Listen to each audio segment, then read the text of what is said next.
Welcome to Politicos media. Automobile రంగంపై ఆధారపడి జీవిస్తున్న కార్మికులంతా తమకు గతంలో కేటాయించినటువంటి భూములపైన తమకు పూర్తి హక్కు కల్పించాలని విశాఖ జిల్లా కలెక్టరేట్ ఈ ఆటోమొబైల్ రంగానికి సంబంధించిన కార్మికులంతా కూడా ధర్నా వ్యక్తం చేస్తున్నారు. మందర కొందరు నాయకులు ఉన్నారు. చెప్పండి సార్, ఏంటి మీ ప్రధాన సమస్య? ఎందుకు ఇవాళ కలెక్టరేట్ దగ్గర ధర్నా చేస్తున్నారు? గత 11 సంవత్సరాల నుంచి కార్మికులకి ఇస్తానన్న స్థలాన్ని ఇప్పుడు వేరే వారికి ఎవరికో అంటగడతానని ఈ ప్రభుత్వం అధికారుల ద్వారాగా తెలియపరచడంతో మా యొక్క కార్మికులు ఎంతో ఆందోళన చెందుతున్నారు. అదే కాకుండా ఒకప్పుడు రాజుల పరిపాలనలో బానిసతత్వం ఏ విధముగా అయితే ఉందో అదే విధముగా ఈరోజు ఈ యొక్క ఆంధ్రప్రదేశ్ విశాఖపట్నం జిల్లాలో కార్మికుల పరిస్థితి అదే బానిసతత్వం కూడా సాగుతుంది. కానీ కార్మికులు ఆటో నగర్ ఇస్తారని ఎంతో ఆశాజ్యోతితో ప్రతి ఒక్క కార్మికుడు కుటుంబాన్ని పోషించుకోవచ్చు. మనమంతలు మనమే సాయశక్తులుగా కష్టపడి మనమంతలు మన జీతాలతో మన బతుకులతో బ్రతకచ్చని ఎన్నో సంవత్సరాలుగా ఎన్నో తరాలుగా మేము ఎదురు చూస్తున్నాం. అధికారులు మారుతున్నారు, మంత్రులు మారుతున్నారు, ముఖ్యమంత్రులు మారుతున్నారు. ఆటో నగర్ ఇస్తానన్న మాట మాత్రము అలా ఒట్టు మీద గట్టులాగే ఉండిపోయింది తప్ప దాన్ని నెరవేర్చడానికి ఏ అధికారి కూడా ముందుకు రావట్లేదు. ఈరోజు రూపాయికి స్థలం ఇస్తాము, ₹10 స్థలం ఇస్తామని చెప్పి కూటమి ప్రభుత్వం పిలిచి మరి ఇతర దేశాలకి కట్టబడుతున్న ఈ భూమిని ఇక్కడ ఉన్న స్థానికులుగా ఉన్న అనేకమైన కార్మికులకు మాత్రము ఆటో నగర్ ఇవ్వడానికి మాత్రం వెనకడుగేస్తుందని ఈ సభాముఖంగా తెలియపరుస్తున్నాము. 10,000 మంది కుటుంబ సభ్యులు కలిసి ఉన్న ఈ యొక్క యూనియన్ 4-5 యూనియన్లు కలిసి ఉన్న 10,000 నంబర్స్, 10,000 ఓటు బ్యాంకు ఈరోజు వేస్తే గెలిచింది కూటమి ప్రభుత్వం అని మరొకసారి గుర్తు చేసుకోవాలని కూటమి ప్రభుత్వంకి తెలియపరుస్తున్నాము. ఎందుకంటే ఈ 10,000 కుటుంబాలు కూడా ఆటో నగర్ వస్తుంది, మేమందరం బ్రతకచ్చు, మా పిల్లల్ని బ్రతికించుకోవచ్చు. ఈరోజు స్కూల్ ఫీజులు అవ్వనండి, ఈరోజు అనేకమైన ఖర్చులు చూడండి చాలా భయంకరంగా పెరిగిపోయి ఉన్నాయి. మేమంతా బతకాలంటే ఫుట్పాత్ల మీద షాపులు తొలగించేస్తున్నారు, వెల్డింగ్ షాపులు తొలగించేస్తున్నారు, మెకానిక్ షాపులు తొలగించేస్తున్నారు. ఫుట్పాత్ మీద ఎవరు బతకూడదు అని అంటున్నారు. స్మార్ట్ సిటీగా తయారవుతుంది అంటున్నారు. మరి 11 సంవత్సరాల కిందట నారా చంద్రబాబు నాయుడు గారు ఇచ్చిన మాట ఇప్పుడు ఏమవుతుంది? ఇప్పుడు ఆయన 2.5 సంవత్సరాలు అవుతుంది కదా, ఆయన ఈ మాట నిలబెట్టుకోవాలి కదా అని ఈ సభాముఖంగా మేము తెలియపరుస్తున్నాము. కార్మికులందరూ కూడా మేము ఐకమత్యంతో ఈ యొక్క కార్యక్రమాన్ని మా యొక్క శంకుస్థాపన చేయాలని ఆటో నగర్ శంకుస్థాపన చేసి 10,000 మంది కుటుంబాలకు ఆశాజ్యోతిగా వెలుగు నిలపాలని చంద్రబాబు నాయుడు గారిని తెలియపరుస్తున్నాము. అలాగే జడ్డమ్మ గారు వారి మీద కూడా చర్యలు తీసుకోవాలి. ఈ రోజు కలెక్టర్ ఆఫీస్ చుట్టుముట్టామంటే దానికి కారణం మా కడుపు కాలింది, మా చెప్పులు అరుగుతున్నాయి, మా బట్టలు చిరిగిపోతున్నాయి తప్ప మా బ్రతుకులు మారట్లేదు. కనుక ప్రభుత్వం దృష్టికి ఈ మీడియా ద్వారాగా మీడియా మిత్రులందరూ కూడా ప్రభుత్వం దృష్టికి తీసుకెళ్లాలని ఈ సభాముఖంగా తెలియపరుచుకుంటున్నాము. ఎక్కడ కేటాయించారు? ఎందుకు ఆ జాప్యం జరుగుతుంది? మీరు అధికారులను కలిసారా? ఏం చెప్పారు? ఈ రోజు ఆనందపురం మండలం కనువం గ్రామంలో 157 ఎకరాల 77 సెంట్లు భూమిని కేటాయించి ఈ రోజు కూడా శంకుస్థాపన చేయడం కాలయాపన చేస్తున్నారు. విశాఖపట్నాన్ని ఏదైతే ఉందో స్మార్ట్ సిటీగా మారుస్తానని చెప్పి 2015 నుంచి పోరాటం చేస్తున్నారు. 2019లో జీవో చంద్రబాబు నాయుడు గారి హయాంలో జీవోని ఇచ్చారు. ఆ జీవో పార్టీ జీవోని అమలు చేయకన్నా ఈ రోజు ఎవరో అదానికి అంబానీకి కట్టబడతారని చెప్తున్నారు. ఈ రోజు అదానికి అంబానీకి ఇస్తే ఈ రోజు 7,000 కుటుంబాలని రోడ్డు పడేస్తారా? ఈ రోజు రోడ్డు మీద షాపులన్నీ కూడా తొలగించి ఫుట్పాత్లో ఉన్న వాళ్ళందరూ కూడా తొలగించి పట్టలు కొట్టి రోడ్డు మీద పడేశారు.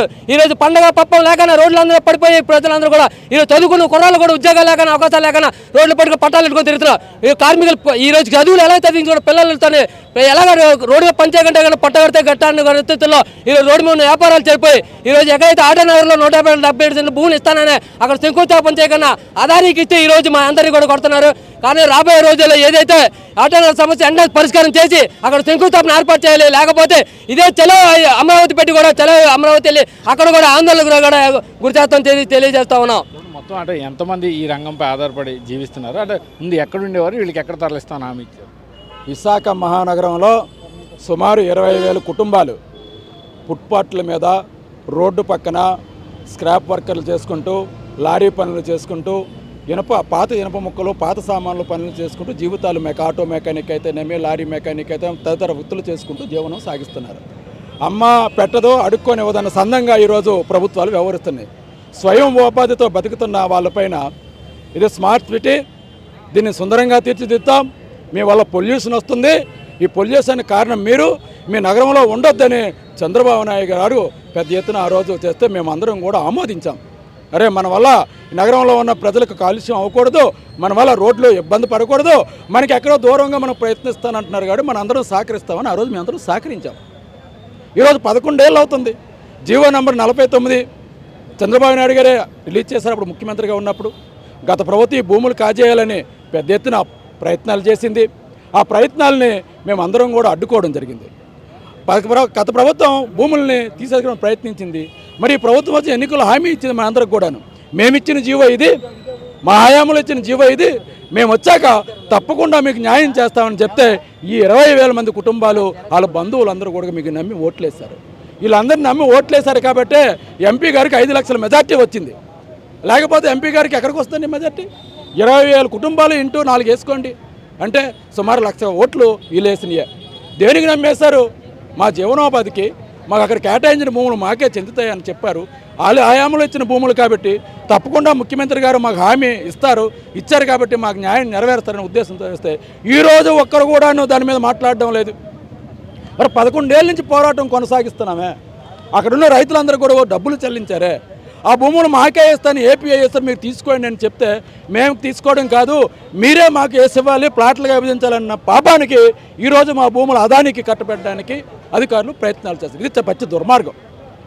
ఏపీఐసి ఎవరైతే జనరల్ మేనేజర్ ఉన్నారో పచ్చి దుర్మార్గంగా ఉన్నారైనా ఆయన వల్ల ఈరోజు ఈ భూములు మాకు చెందడం లేదు. అధికారులు ఈరోజు మీరు అందరూ కూడా చూడండి, భర్త గారు ఇచ్చినవి అప్పుడున్న మనుషులు అన్ని జీవోలు ఇచ్చారు, మంత్రులేమో జీవోలు ఇస్తున్నారు.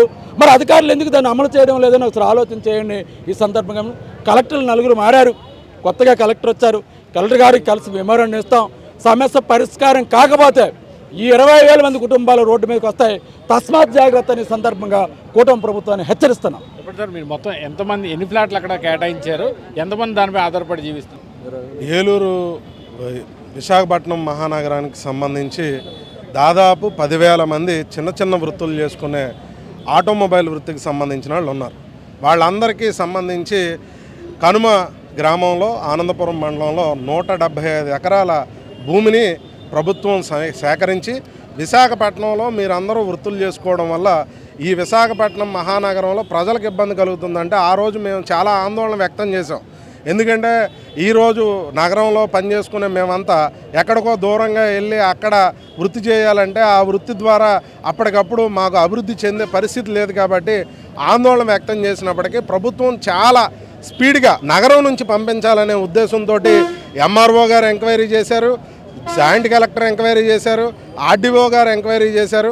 అలానే జిల్లా కలెక్టర్ గారు కూడా ఎంక్వైరీ చేసి ఎంక్వైరీ రిపోర్ట్ని ఆంధ్రప్రదేశ్ రాష్ట్ర చీఫ్ సెక్రటరీ గారికి కూడా పంపించి ఆ ల్యాండ్ని ఎక్వైర్ చేసి దాన్ని ఫ్లాట్లుగా విభజించి ఆ ఫ్లాట్లన్నీ కూడా ఆటోమొబైల్ వృత్తిలో ఉన్న వాళ్ళందరికీ కేటాయిస్తామని చెప్పారు.